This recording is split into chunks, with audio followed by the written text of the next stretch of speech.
శ్రీమద్భాగవత గ్రంథానికి నమస్కారం.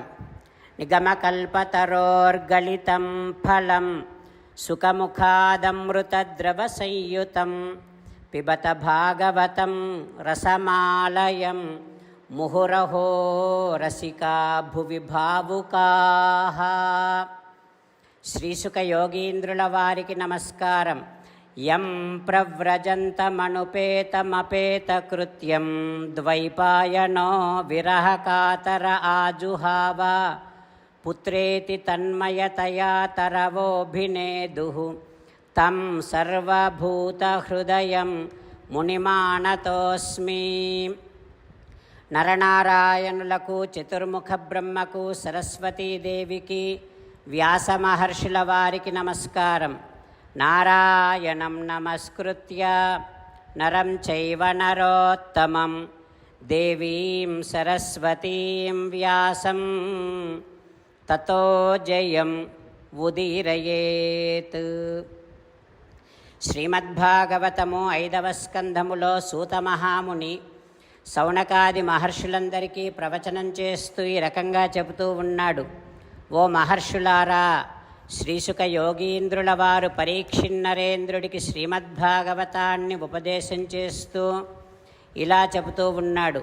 ఓ పరీక్షిన్నరేంద్ర, పరమాత్మ శ్రీమన్నారాయణుడు తనకి ఉండేటటువంటి నిర్హేతుక కటాక్షముతో అనేకమైనటువంటి రూపాలను దాలుస్తూ ఉంటాడు. భక్తుల మనస్సును రంజింప చేయటం కోసం రకరకాల అవతారాలు స్వీకరిస్తూ ఉంటాడు. ఎన్నామశ్రుతం అనుకీర్తయేత్.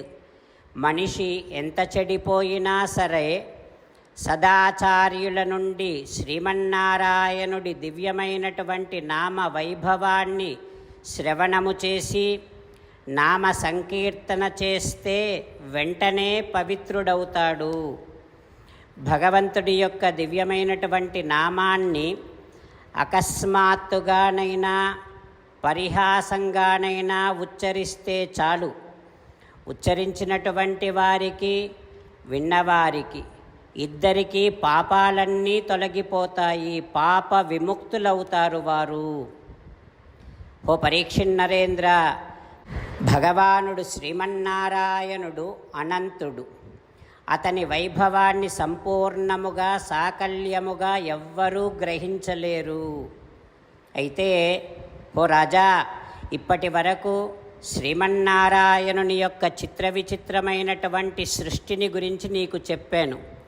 ఇప్పుడు కిమన్యత్ కథయామా, ఇంకా ఏం చెప్పమంటావో చెప్పు అని అడగ్గానే పరీక్షిన్నరేంద్రుడు ఈ రకంగా అడుగుతూ ఉన్నాడు. మహర్షే, ఏతత్ వైచిత్ర్యం లోకస్య కథం. ఓ మహర్షి, జీవులకు ఎందుకని రకరకాల గతులు కలుగుతూ ఉన్నాయో చెప్పవా, నాకు వివరంగా చెప్పవా అని అడగ్గానే శ్రీసుఖ యోగీంద్రుల వారు ఈ రకంగా అంటూ ఉన్నారు. రాజా, లోకములో సత్వగుణము కలిగినటువంటి వారు, రజోగుణము కలిగినటువంటి వారు, తమో గుణము కలిగినటువంటి వారు అని 3 రకాలుగా ఉంటారు. వారు చేసే కర్మలు ఆ రకంగానే ఉంటాయి.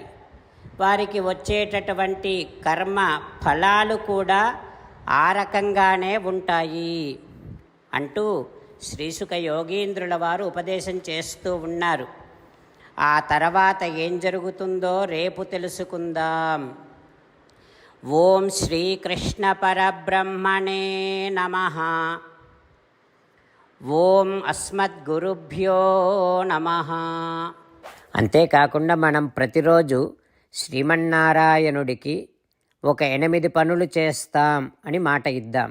ఎందుకంటే శ్రీకృష్ణ భగవానుడు 18వ అధ్యాయములో 65 నుండి 70వ శ్లోకాల ద్వారా శ్రీమద్భగవద్గీత అంతటికీ సారభూతముగా మనకు 8 పనులు చేయమని చెప్పాడు. అలా చేస్తే చాలు, నేను మిమ్మల్ని అన్ని విధాలుగా రక్షిస్తా అని ప్రమాణపూర్వకముగా ప్రతిజ్ఞ కూడా చేశాడు. అందుకని శ్రీమద్భగవద్గీతను అంతటినీ విన్న తర్వాత అర్జునుడు కూడా చివరకు కరిష్యే వచనం తవ, కృష్ణ నువ్వు చెప్పినట్టే చేస్తా అని అన్నాడు కనుకనే భగవానుడు అర్జునుడికి అన్ని విధాల విజయాన్ని అందించాడు. మనం కూడా ప్రతిరోజు శ్రీమన్నారాయణుడికి ఆ రకంగానే మాట ఇద్దాం. 8 పనులు చేస్తాం అని మనము మాట ఇస్తే అది అష్టాక్షరీ మహామంత్ర జపము చేసినటువంటి ఫలితాన్ని మనకు ప్రతిరోజు ఇస్తుంది. ఇట్లా మాట ఇవ్వటం కంటే గొప్ప పూజ, యజ్ఞము, తపస్సు మరొక్కటి లేనే లేదు. అందుకని నేను అంటూ ఉంటాను, మీరు మనస్సులో భావిస్తూ ఉండండి. ఈ రకంగా మనము మాట ఇస్తూ ఉంటే శ్రీకృష్ణ భగవానుడి ముఖారవిందములో కలిగేటటువంటి ఆనందాన్ని మనం ప్రతిరోజు దర్శిద్దాం, ఆస్వాదిద్దాం. జై శ్రీమన్నారాయణ.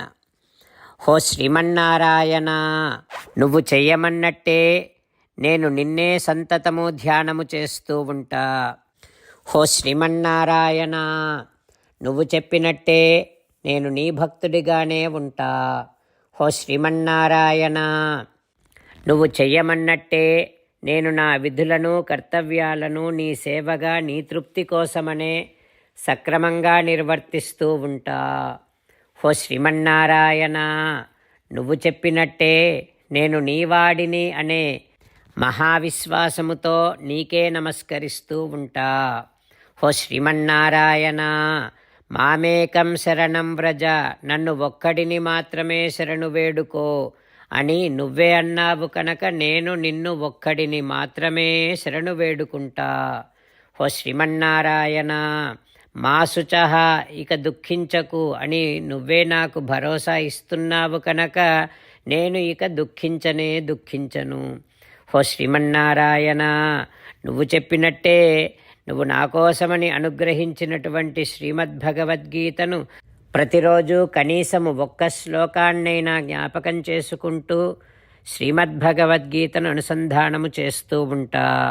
హో శ్రీమన్నారాయణ, నువ్వు చెప్పినట్టే నువ్వందరి కోసమని చెప్పినటువంటి శ్రీమద్భగవద్గీతను తెలియని భక్తులందరికీ తెలియచేసే నా వంతు ప్రయత్నాన్ని నేను నిరంతరము కొనసాగిస్తూనే ఉంటా.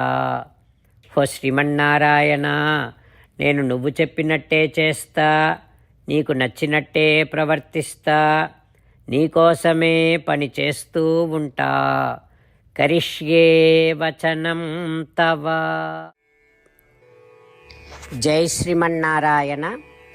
భక్తులకు ప్రత్యేకమైనటువంటి విజ్ఞాపన. మీకు అన్ని విషయాలలో వెంటనే మంచి ఫలితాలు రావాలి అనంటే ప్రతిరోజు 1 నిమిషం వెచ్చించి నారాయణాస్త్రాన్ని చదవండి. ఇక మీకు తిరిగే ఉండదు.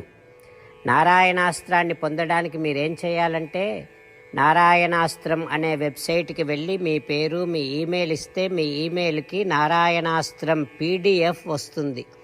అందులో ఒక రామాయణ శ్లోకం, ఒక గీతా శ్లోకం, ఒక విష్ణునామం ఉంటాయి. ఆ 3ంటిని కలిపి నారాయణాస్త్రం అంటాం. ప్రతి ఒక్కరికి వేరువేరు శ్లోకాలను ఇస్తున్నాం. ఆ రకంగా ఎవరి శ్లోకాన్ని వారు ప్రతిరోజు తప్పనిసరిగా చదవటం వలన ప్రతిరోజు ప్రతి 24,000 భక్తులతో ఒకసారి సంపూర్ణ రామాయణ పారాయణ, 33 సార్లు శ్రీమద్ భగవద్గీత పారాయణ, 24 సార్లు శ్రీ విష్ణు సహస్రనామ స్తోత్ర పారాయణ జరుగుతుంది. ప్రతి ఒక్కరికి అంతటి విశేష ఫలితము ప్రతిరోజు లభిస్తుంది.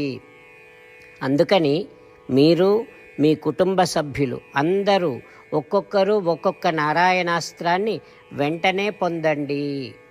జై శ్రీమన్నారాయణ.